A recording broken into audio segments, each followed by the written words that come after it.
जय माता दी। प्यारे दर्शकों,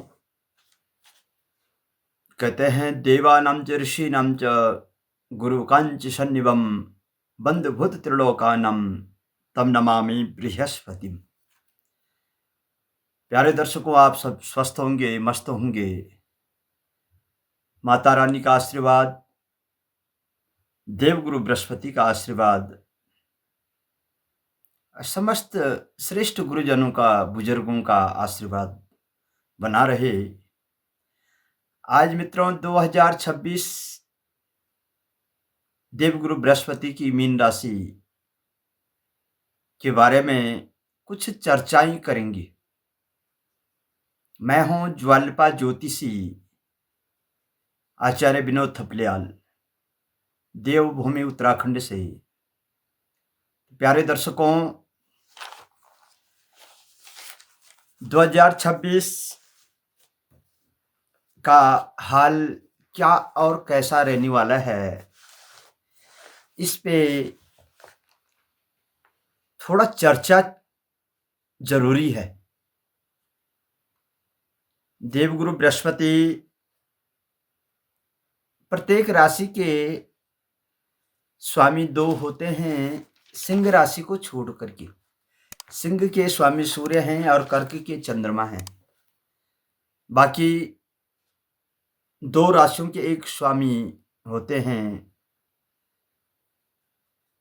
तो वैसे ही आज मीन के स्वामी देवगुरु बृहस्पति, और देवगुरु बृहस्पति का 2026 कैसा रहेगा, इस बारे में कुछ आज राशियों की चर्चा होगी प्यारे दर्शकों। और इसमें देखना यह है कि हमारे 10वें घर में ग्रहों का क्या और कैसा परिवर्तन रहने वाला है। इसमें देखना ये होगा, देवगुरु बृहस्पति पे शनि महाराज जी की पूरे वर्ष शनि की साढ़ साती जो चल रही है, उस साढ़ साती में देखना हमें निश्चित ये होगा कि शनि महाराज जी का जो राशि पे साढ़े साती का जो चल रहा है, 2 वर्ष लगभग होने वाले हैं पूरे, और अभी 5 साढ़े 5 साल इस राशि पे शनि महाराज जी रहेंगे। तो शनि की दृष्टि लगन में पूरे साल रहेगी, और पूरे साल लगन में दृष्टि, लगन में शनि महाराज जी बैठे हुए हैं। शनि महाराज जी का लगन में बैठना, तो शनि महाराज जी धीरे धीरे धीरे हर कार्य को करते हैं, क्योंकि देवगुरु बृहस्पति की राशि मीन राशि पे शनि चल रहे हैं। अच्छे घर में अच्छे लोगों के साथ, अच्छे मित्र वर्ग के साथ, पूजनीय जनों के साथ यदि प्रभाव चल रहा हो, तो उसका प्रभाव उस हिसाब से, तो शनि का सेकंड फेस जो चल रहा है साढ़ साती का, और शनि महाराज जी लगन से दृष्टि बनाए हुए हैं 10वें घर में। शनि महाराज जी की दृष्टि बनी हुई है 7वें घर में। शनि महाराज जी की दृष्टि बनी हुई है 3रे घर में। तो हर कार्य को रुक रुक करके करेंगे, सबसे पहली बात। दूसरी बात, 2 जून को बृहस्पति महाराज जी भी स्थान परिवर्तन करेंगे, देवगुरु बृहस्पति। तो देवगुरु बृहस्पति का स्थान परिवर्तन करना शनि महाराज जी की अपने लगन से 7वीं दृष्टि, अपने लगन से 3री दृष्टि, और अपने लगन से 10वीं दृष्टि बनाना। यह आपके स्वास्थ्य के बारे में बताता है, आपके व्यवसाय के बारे में, आपके करियर और बिजनेस के बारे में। इसके लिए हमें करना क्या चाहिए? पूरे साल शनि का भी दान करना चाहिए। उड़द होगी, तेल हो गया, काला वस्त्र हो गया, काला कपड़ा हो गया, नमक हो गया। शनि महाराज जी के मंदिर में ये हमें अवश्य दान स्वरूप में देना चाहिए। रुद्राभिषेक का पाठ करवाना चाहिए। महामृत्युंजय का जाप करवाना चाहिए। इससे शनि महाराज जी का अच्छा प्रभाव रहेगा। और प्यारे दर्शकों, एक तरफ से शनि महाराज जी की साढ़ेसाती चल रही है, दूसरी तरफ से राहु भी 12वें घर में बैठे हुए हैं। तो राहु का 12वें घर में 5 दिसंबर तक रहेगा। कुंभ से फिर मकर पे राहु आ जाएंगी। तो सबसे पहले जनवरी की बात करते हैं। जनवरी में आपके लिए बहुत कुछ और बहुत शुभ रहने वाला है, क्योंकि 10वें घर में शुक्र महाराज जी होंगे, मंगल महाराज जी, बुध और सूर्य, चार चार ग्रहों का 10वें घर में बैठना बहुत अच्छा संयोग बनाता है, बहुत अच्छी शुभ दृष्टि डालता है। और भाग्य के जो ग्रह हैं मंगल महाराज जी, वे भी 10वें घर में बैठे हुए हैं। तो अच्छा प्रभाव बनाना।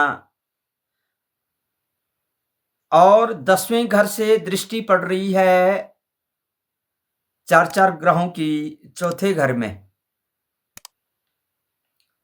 यानी बुध महाराज जी जो कि चौथे और 7वें घर को देख रहे हैं। और वे बुध महाराज जी भी कहाँ बैठे हुए हैं? 10वें घर। और 10वें घर के बाद 14 जनवरी से 11वें घर में आ जाएंगे।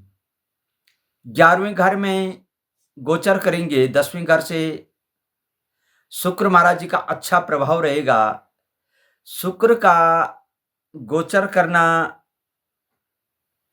बहुत शुभ माना जाता है। शुक्र महाराज जी की जो दृष्टि रहेगी 5वें घर को देखेगी 11वें घर से। 11वें घर से 5वें घर को देखना, जो कि हमारी वाणी का स्थान है, बोलचाल का स्थान है, विद्या और बुद्धि का स्थान है, उस घर में दृष्टि पड़ेगी शुक्र महाराज जी की। और 5वें घर में दृष्टि पड़ना ये भी बहुत अच्छा प्रभाव रखेगा। प्यारे दर्शकों, 16 जनवरी को मंगल महाराज जी भी 11वें घर में आएंगे। पहले 10वें थे, 10वें घर में जो हमारा कर्म का स्थान है, और 16 जनवरी को 11वें घर में आना। उस बीच लाभ स्थान में जब मंगल महाराज जी आएंगे, गोल्ड को खरीदना, सोना खरीदना, प्रॉपर्टी खरीदना, नई गाड़ियां, लग्जरी जीवन देगा। ये भी मंगल महाराज जी का बहुत अच्छा प्रभाव रहने वाला है। और फिर प्यारे दर्शकों, फरवरी में फिर ग्रह गोचर होंगे। बुध महाराज जी का गोचर होना, 12वें घर में आना, शादी विवाह में जहां विलंब हो रही थे उस घर को भी शुभ बनाना। और बुध महाराज जी की 12वें घर से दृष्टि जो पड़ रही है, तो अच्छी दृष्टि पड़ रही है। जो प्यारे बच्चे विदेश में पढ़ाई करना चाहते हैं उनके लिए शुभ रहेगा।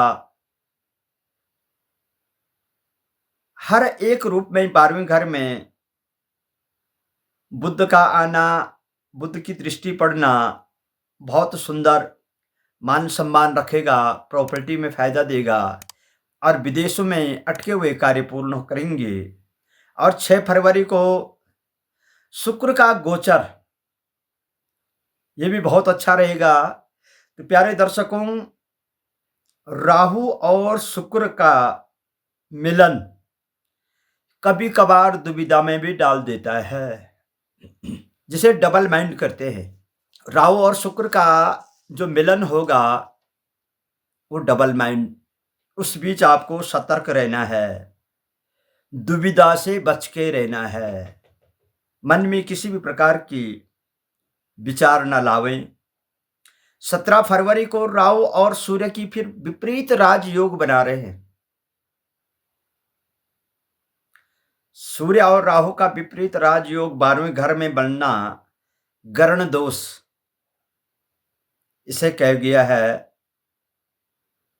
और 23 फरवरी को मंगल का 12वें घर में आना, तो थोड़ा अड़चने भी आएंगी, थोड़ा विघ्न बाधाएं भी आएंगी, मगर फिर भी अच्छा प्रभाव रहेगा। सिर्फ और सिर्फ 17 फरवरी को ग्रहण दोष जो लगेगा, राहु और सूर्य के मिलन से ग्रहण दोष 17 फरवरी को लगेगा। उस बीच हमें कुछ सोच और संभल करके चलना पड़ेगा, इस चीज पे विशेष ध्यान देना पड़ेगा। फिर आपका मई और जून बहुत सुंदर रहने वाला है, इसमें किसी भी प्रकार की दुविधा नहीं रहेगी। राहु 5 दिसंबर को स्थान परिवर्तन करेंगे और केतु, राहु और केतु का परिवर्तन एक साथ, क्योंकि कर्क राशि में केतु आ जाएंगे और मकर राशि में राहु आ जाएंगे। इस बीच ग्रोथ अच्छी दिलाएगा राहु जब परिवर्तन करेगा, मगर गुप्त शत्रुओं से हमें सावधान रहना पड़ेगा। इस चीज के लिए विशेष ध्यान देना पड़ेगा। और करना क्या है, मीन राशि वालों को देवगुरु की पूजा करें, बृहस्पति महाराज जी की पूजा करें, पीले वस्त्र पहने, पीले वस्त्र पहनना, केले की जड़ या भारंगी की जड़ को धारण करें, पीला धागा पहने और गुरुवार को पीले वस्त्र का धारण अवश्य करें और सात्विक भोजन करें। सात्विक प्रवृत्ति वैसे भी देवगुरु बृहस्पति की राशि है। सात्विक प्रवृत्ति में रहना, केसर का तिलक, हल्दी का तिलक लगावें माथे पर। और जब आप लोग स्नान करते हैं अपने बाथरूम में, एक चुटकी हल्दी मिला करके उस पानी से नित्य निरंतर स्नान करें और फिर भगवान सूर्य को जल का अर्घ्य दान दें। ये अपना एक नियम सा बना लें। हो सके तो गाय को रोटी खिलाएं, गाय की भी सेवा करें। यदि गाय संभव न हो तो बृहस्पति महाराज जी को खुश रखने के लिए देवगुरु बृहस्पति का पूजन करें और नहाते हुए पानी में हल्दी अवश्य मिलाएं। बेसन का लड्डू, केला, दही और पीले चावल, इनका सेवन करें। और इनका सेवन करने से मन की कई प्रकार की विघ्न बाधाएं दूर हो जाती हैं। चावल गुड़ रात में पीतल के बर्तन पे भिगो करके, चने के साथ भिगो करके, और बीच बीच में कभी कभार गाय को अवश्य दे, क्योंकि गाय की पूजा करने से एक फायदा मिलता है। हमारे हिंदू धर्म के 33 करोड़ देवी देवता, जिसे कहते हैं त्रैतिंशत कोटि देवता, गाय के हृदय में निवास करते हैं। तो गाय की पूजा करने से हमें बहुत अच्छा रिजल्ट मिलेगा और बहुत अच्छा फल भी मिलेगा। जड़ को धारण करें, पीपल की पूजा करें और बृहस्पति देव गुरु बृहस्पति की जो गायत्री है, इस गायत्री का जप करें। ओम अंगिरसाय विद्महे दिव्य देहाय धीमहि तन्नो गुरु प्रचोदयात्। ओम अंगिरसाय विद्महि दिव्य देहाय धीमहि तन्नो गुरु प्रचोदयात्। प्यारे दर्शकों, 3 महीने का बृहस्पति के लिए फलादेश ले आऊंगा 2026 में। जनवरी, फरवरी, मार्च, फिर अप्रैल, मई, जून, और उस बीच आपको सारे नियम बताए जाएंगे और क्या हमें करना चाहिए और क्या हमें नहीं करना चाहिए, इस पे आपके साथ अवश्य चर्चा होगी और उस चर्चा के आधार पे उसका आप अनुसरण करें और बृहस्पति महाराज जी का आशीर्वाद बना रहेगा। आप मेरे चैनल को ज्वालपाल ज्योतिषी को सब्सक्राइब करें, लाइक करें, ताकि आपके जो सगे संबंधी हैं, मित्र मंडली है, उनको शेयर करें और फिर मैं आपको मिलता रहूँगा। तो आपका 2026 बहुत महत्वपूर्ण बने, बहुत सुंदर बने और 3-3 महीने की राशिफल लेकर के मैं आपके बीच में आऊँगा। तो जय माँ भवानी।